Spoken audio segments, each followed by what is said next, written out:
आज तयारी करत आहे ती पॅकिंगची। उद्या आम्हाला रायगडला लवकर निघायचं आहे, तेही टू व्हीलरवरून।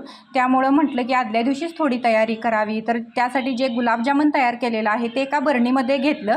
डब्यामध्येच घ्यायचं होतं, पण विनाकारण डब्याचं ओझं होणार, येत्या वेळेस आणि डबा घेऊन यावं लागणार। त्यासाठी मी काय केलं, बरणीमध्येच गुलाबजामुन भरून घेतलं। जेव्हा माझ्या चा जो आहे त्याला विचारलं, तुला काय खाऊ आणू, काय खाऊ आणू, तर तो नेहमी म्हणत असतोय की माझ्यासाठी गुलाबजामुन आण। मग त्यासाठीच मी गुलाबजामुन बनवलं आहे। त्याचं काम हलकं करायचं म्हटलं तर डबलच काम मला लागलं।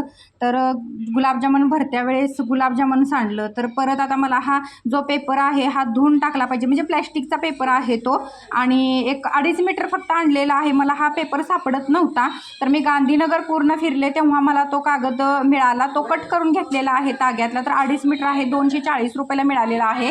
अगदी मस्त आहे, आपण कसंही त्याला यूज करू शकतो, आणि काचेला चिटकून बसल्यामुळे तो हलत सुद्धा नाही। तर हातात कागद मी धुवून नवीन त्याच्यावरती घालते। आणि डायनिंग टेबलसुद्धा घाण झालेला थोडाफार आहे, तर तो म्हटलं लागलंच पुसून घ्यायचा।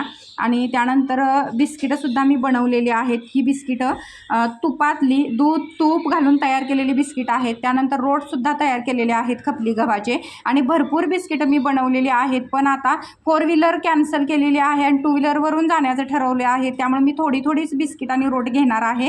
गुलाबजामुनसुद्धा मी थोडं घेतले, जास्त घेतलेलं नाही, कारण 2 व्हीलरचा भरपूर प्रवास आहे, 200-2.25 किलोमीटरचा प्रवास आहे। त्यामुळे मी थोडंसं साहित्य सोबत घेतलेलं आहे। आणि ही जी बिस्किट आहेत, ही बिस्किट मी स्वतः बनवलेली आहेत। तुम्ही मला कमेंटमध्ये सांगा, मी तुम्हाला याची रेसिपी नक्की देईन। आणि घरी बिस्किट बनवलेली आहेत, खूप छान आणि खुसखुशीत टेस्टी तयार होतात।